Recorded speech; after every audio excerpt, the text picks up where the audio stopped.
Dans l'équilibre acide-base, on parlera principalement de l'acide lactique, puisque c'est le principal acide qui est produit par l'activité physique. Et là, on va être obligé de parler de l'autre voie ou l'autre filière énergétique dont on n'avait pas parlé. On avait parlé de la filière aérobie, on avait parlé de la filière anaérobie lactique avec la créatine phosphate. Et puis, il y a la troisième filière qui est anaérobie lactique. Anaérobie, c'est-à-dire que ça ne nécessite pas d'oxygène, donc ça ne passe pas par la mitochondrie. Donc on reste dans le cytoplasme cellulaire, et lactique parce que ça produit de l'acide lactique ou du lactate. En fait, cette filière ici-là, elle est intimement liée à la filière aérobie. Parce qu'on avait dit que dans la filière aérobie, pour un substrat énergétique standard qui est le glucose, on va avoir une glycolyse. Donc la glycolyse, c'est la conversion du glucose en pyruvate. Jusque-là, on est dans le cytoplasme cellulaire, en dehors de la mitochondrie. Et puis ce pyruvate, en réalité, il est fait pour rentrer dans la mitochondrie. Et le fait qu'on ait une activité physique trop importante, ça fait que on va utiliser beaucoup de glucose, le dégrader en pyruvate, on va obtenir une quantité importante de pyruvate, et très vite, la capacité des mitochondries, la capacité de métabolisation du pyruvate des mitochondries sera atteinte, c'est-à-dire la limite maximale sera atteinte, et puis il va rester toujours une partie de pyruvate dans le cytoplasme. Ce pyruvate qui va rester dans le cytoplasme, en attendant qu'il rentre dans la mitochondrie, mais en réalité, il va jamais rentrer dans la mitochondrie puisque les mitochondries sont saturées. Donc ce pyruvate-là, en attendant, dans le cytoplasme, il va se fermenter en lactate. Et en se fermentant en lactate, il donne de l'ATP aussi, mais beaucoup moins que ce qui est produit dans les mitochondries.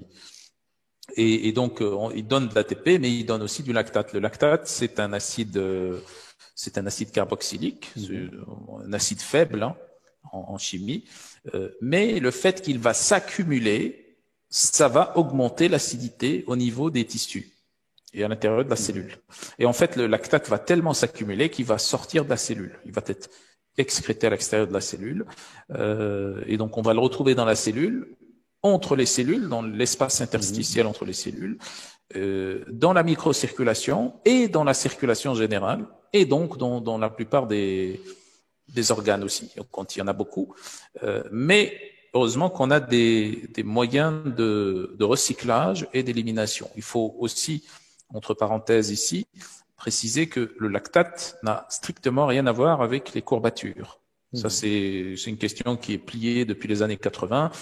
Les courbatures, c'est des micro-déchirures, des micro-lésions au niveau des fibres musculaires. Ça n'a strictement rien à voir avec l'acidité du lactate, enfin, ça n'a rien à voir avec le lactate. Donc, je ferme la parenthèse. Donc, ce lactate, la problématique qu'il va poser, c'est la quantité d'H+, ou de protons H+, qu'il va produire. Donc, en gros, la quantité d'acide qu'il va produire. Et là, on a plusieurs systèmes qui vont soit l'éliminer, soit le recycler. Donc, l'élimination du lactate se fait principalement à travers les reins, mais aussi en partie à travers la peau et à travers les poumons. Donc, on a une voie d'élimination classique à travers les reins, on a une voie d'élimination secondaire à travers la peau par la transpiration, puisqu'il est hydrosoluble, donc c'est pour ça qu'il s'élimine par les reins, et c'est pour ça qu'il s'élimine par la transpiration, et également par l'expiration, l'air expiré par les poumons, puisque une molécule de lactate, qui est une molécule à 3 molécules de carbone, va être dégradée en 3 molécules de CO2. Et donc, ça sera éliminé sous forme de CO2 à travers les poumons, mais c'est une voie qui est extrêmement limitée. Donc, la voie principale, c'est les reins. Et puis ensuite, on a aussi des voies de métabolisation ou de recyclage du lactate. On a une voie qui est très connue et qui fonctionne bien, assez bien, qui passe par le foie, qu'on appelle le cycle de Cori. Cori, C-O-R-I. Qui passe par le foie, et ça fait que une partie du lactate, en tout cas, sera convertie en glucose. Donc en fait, c'est comme si on faisait le chemin inverse, puisque on avait le glucose qui était converti en pyruvate à travers la glycolyse, et puis le pyruvate qui s'est fermenté en lactate. Et puis là, on va faire le chemin inverse, en fait. C'est pas exactement ça, parce qu'on va pas passer par tous les métabolites de la glycolyse et de la fermentation lactique, mais c'est comme si on passait on passait du lactate vers le glucose.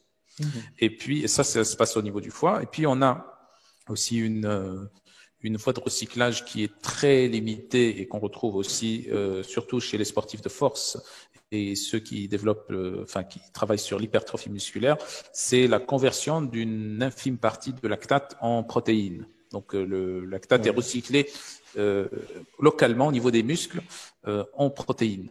Mais c'est assez minime comme voie, rien de comparable avec le cycle de Cori ou avec la capacité d'élimination de l'organisme du lactate. Et donc dans ce sens, ce qu'il faut faire pour soutenir ces voies, surtout les voies d'élimination, parce que les voies de recyclage sont assez minimes et ça fonctionne plus ou moins.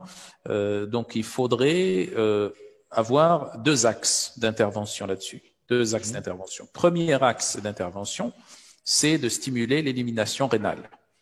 Ça, c'est très important. L'élimination rénale est extrêmement importante, notamment avec, par exemple, du pissenlit, par exemple, ou de la chrysanthelle, par exemple, ou de la piloselle, ou aussi du persil. Donc, il y a toute une gamme de plantes qui permettent disons, l'élimination, de stimuler, d'avoir un effet diurétique. Ça, c'est une première chose. Et puis, une deuxième chose qui est très importante, c'est de soutenir les systèmes tampons. Alors, pourquoi il faut soutenir les systèmes tampons? Parce que, bon, parmi les systèmes tampons, on a le système qui produit des bicarbonates par les reins, pour pouvoir, parce que quand le lactate est en trop grande quantité, ce qui est le cas chez le sportif après une activité sportive, le lactate va sortir des tissus et va se retrouver dans la circulation générale, c'est-à-dire dans le sang. Et comme dans le sang, le pH sanguin est extrêmement régulé, qu'est-ce qu'on va faire, qu'est-ce que va faire l'organisme ou le métabolisme pour garder le pH dans une fourchette de variation extrêmement limitée? Il va déclencher les différents systèmes tampons. Là, on va parler juste de deux systèmes tampons, qui sont des systèmes tampons principaux. Alors, la production de bicarbonate par les reins. Ça, c'est un premier système tampon. Un deuxième système tampon qui est aussi très important, c'est la déminéralisation osseuse au profit de la stabilisation du pH sanguin. C'est-à-dire qu'au niveau de l'os, l'os n'a pas comme fonction uniquement la locomotion ou le fait de soutenir le squelette ou par exemple le fait de produire les globules blancs, les globules rouges, etc. Mais surtout, il a aussi comme fonction d'être une réserve minérale. Voilà. Cette réserve minérale, vous le remarquerez, phosphore, calcium, magnésium, fluor, donc tous ces ions, tous ces minéraux oligo-éléments sont à charge positive, c'est-à-dire qu'ils ont un effet alcalinisant. Donc, quand on a une tendance à l'acidification dans le sang, et là, encore une fois, j'insiste sur le fait que le pH sanguin est extrêmement régulé, donc on va puiser dans la réserve minérale osseuse pour pouvoir tamponner cette tendance à l'acidification. Et pour éviter cela, il faudrait apporter justement ces mêmes minéraux qu'on retrouve dans l'os au niveau du sang, pour les mettre au niveau du sang, donc les apporter de façon exogène pour limiter la déminéralisation au niveau osseux. Okay, et là, notamment, on peut parler surtout de tout ce qui est citrate de magnésium, citrate de potassium, de tripotassium. Donc ça, c'est très important. Et le plus souvent, c'est le citrate de magnésium, déjà, puisque le citrate, déjà, en lui-même, indépendamment de la molécule à laquelle il est associé, il est déjà alcalinisant à la base. C'est parce que quand il va intervenir dans le cycle de Krebs, il va augmenter l'alcalinité.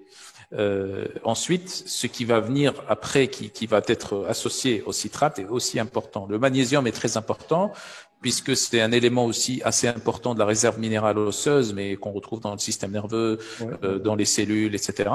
Mais aussi le potassium est aussi très très important puisqu'il va avoir aussi un effet diurétique également, en plus d'avoir un effet alcalinisant.